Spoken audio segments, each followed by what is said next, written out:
The gist function of motor proteins is simply transport of molecules. Basic 5 functions that should be remembered are transport in nerve cell body, role in cell division, transport of pathogens, transport of cell organelles, and obviously the muscle contraction. Well, the transfer in nerve cell body occurs with the transport of synaptic vesicles containing neurotransmitters, which is shown here as SV. The movement is done from the nerve cell body to synaptic terminal of the neuron. Now, if we talk about the role in cell division, then we might as well take an example of mitosis.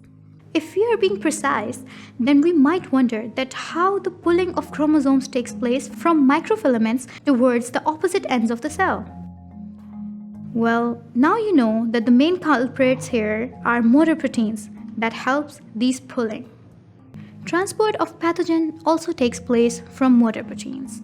They may transfer viruses or any kind of toxins to the interior cells. That takes place for its own detriment. So motor proteins not every time work in our favor. Well, another function is the transport of cell organelles.